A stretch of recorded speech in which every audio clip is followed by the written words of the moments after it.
নমস্কার বন্ধুরা, বর্ণাজ ইয়াম্মি কিচেনের আরও একটি নতুন পর্বে আপনাদের সবাইকে ওয়েলকাম। আমার আজকের রেসিপি রুই মাছের পাতলা ঝোল। আমরা সাধারণত প্রায় প্রত্যেক বাড়িতেই গরমকালে এই ঝিঙে, পটল, আলু, বড়ি দিয়ে জিরে বাটা দিয়ে একটা পাতলা মাছের ঝোল করে থাকি। এই রান্নাটি ভীষণ সুস্বাদু আর অতি স্বাস্থ্যকর। তাই এই রেসিপিটি আমি কিভাবে বানাই চলুন শেয়ার করে নিই। আমি 6 পিস রুই মাছের পিস নিয়েছি। ভালো করে ধুয়ে নিয়েছি মাছগুলো। এখন মাছগুলো ম্যারিনেট করে নেব নুন, হলুদ আর একটু সর্ষের তেল দিয়ে। মাছগুলো খুব ভালোভাবে মশলার সঙ্গে মেখে নিতে হবে। প্রত্যেকটা পিসের সাথে মশলা খুব ভালো করে মাখিয়ে নেব। আর চেষ্টা করবেন অবশ্যই ম্যারিনেশনের সময় একটু তেল দেওয়ার। তেল দিলে মাছটা খুব সফট হয় আর মাছগুলো নরম হয়ে যায় না। মাছগুলো আমার ম্যারিনেট করা হয়ে গেছে। এখন এটা প্রায় 20 থেকে 25 মিনিটের জন্য রেখে দিলে খুব ভালো হয়। আমি পটল কেটে নিয়েছি। খোসাগুলো পুরো ফেলে দিইনি, একটু একটু খোসা রেখে দিয়েছি, তাতে পটলগুলো গলে যায় না। ঝিঙেও সেই একই মাপ করে একটু খোসা রেখে কেটে নিয়েছি। আর একটা আলু লম্বা লম্বা করে একই মাপ করে কেটে নিয়েছি। কড়া গরম করে তাতে দিয়ে দিলাম 2 টেবিল চামচ পরিমাণ সর্ষের তেল। কড়া খুব ভালো করে গরম করতে হবে আর তেলটাও খুব ভালো করে গরম করে নিতে হবে, তাহলে মাছগুলো কড়াইয়ের সাথে একদম আটকে যাবে না, সুন্দর মাছগুলো ভাজা হবে। আমি সবকটা মাছ তেলে একই সঙ্গে দিয়ে দিলাম। মাছগুলো এক পিঠ লাল লাল করে ভাজা হয়ে গেছে। এখন অন্য পিঠ উল্টে ওই পিঠটাও লাল লাল করে একই রকম করে ভেজে নেব। মাছগুলো একটু কড়া করেই ভাজতে হবে, তবে খুব বেশি হার্ড করে ভাজলে চলবে না। এই রকমভাবে যেরকম আমি ভেজেছি এরকম করে ভেজে নিলে মাছগুলো ঝোলে সুন্দর থাকবে। সব মাছগুলো ভেজে আমি অন্য একটি পাত্রে উঠিয়ে নিলাম। এখন ওই একই তেলে আমি 5-6টা বড়ি ভালো করে লাল লাল করে ভেজে তুলে নিলাম অন্য একটি পাত্রে। আর বড়িগুলো জলের মধ্যে ভিজিয়ে রাখলাম, এতে বড়িগুলো নরম হবে।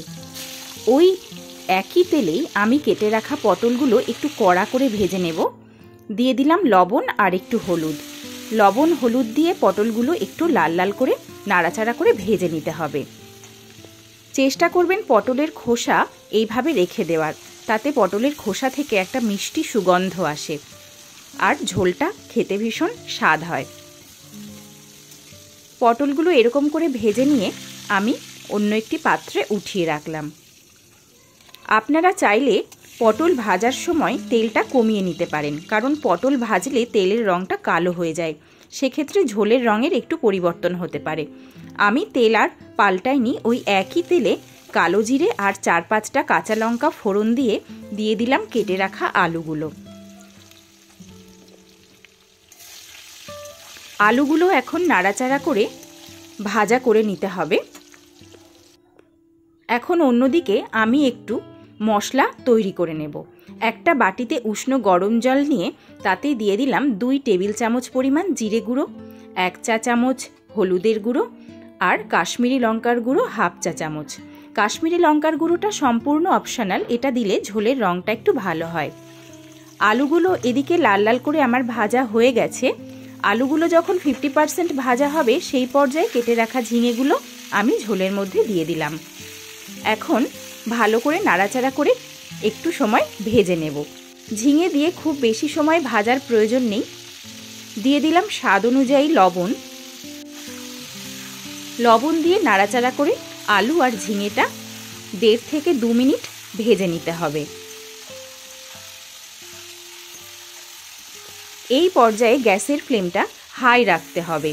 হাই ফ্লেমে আলু আর ঝিঙেটা নাড়াচাড়া করে ভেজে নিলাম। এখন ভিজিয়ে রাখা মশলার মিশ্রণটা আমি কড়াতে ঢেলে দিলাম। মশলা দিয়ে হাই ফ্লেমে মিনিট 2 থেকে 3 খুব ভালো করে কষিয়ে নিতে হবে। মশলাটা 2 মিনিট কষানোর পর তবে আদা বাটাটা দিতে হবে। এই পর্যায়ে আদা বাটাটা দিলে আদা বাটার একটা মিষ্টি গন্ধ থাকে আর সেই গন্ধটা এই ঝোলে ভীষণ ভালো লাগে। আদাটা দিয়ে পুরো কষিয়ে নিলে আদার যে একটা গন্ধ সেটা নষ্ট হয়ে যায়, তাই চেষ্টা করবেন আদা বাটাটা পরে দেওয়ার। এবার ভেজে রাখা পটলগুলো আমি কড়ার মধ্যে দিয়ে দিলাম। এখন মশলার সঙ্গে ঝিঙে, আলু, পটল সমস্ত উপকরণই খুব ভালো করে আরও একবার কষিয়ে নিলাম। কষানো হয়ে গেলে আমি উষ্ণ গরম জল দিয়ে দিলাম আমার ঝোলের প্রয়োজন অনুযায়ী। তবে ঝোলের পরিমাণটা মশলার সঙ্গে যেন সামঞ্জস্য থাকে, খুব বেশি পাতলাও যেন হয়ে না যায়, আবার ঝোল যেন একেবারে শুকিয়েও না যায়। আর দুটো চেরা কাঁচা লঙ্কা ওপর থেকে দিয়ে দিলাম। এখন হাই ফ্লেমে রান্নাটা ফুটতে দেব। ফুটে উঠলে ভেজে রাখা মাছগুলো ঝোলের মধ্যে অ্যাড করে দিতে হবে।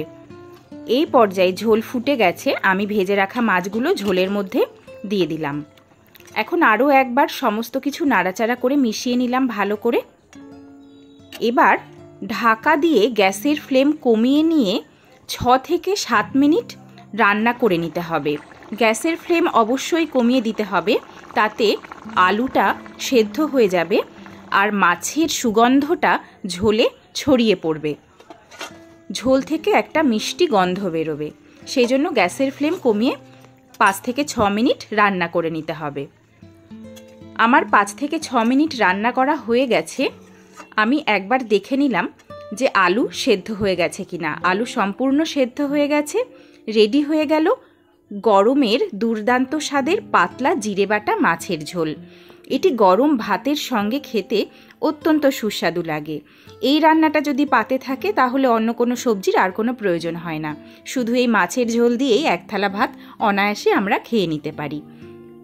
আমি বর্ণা, আপনারা দেখছেন বর্ণা জিয়ামি কিচেন।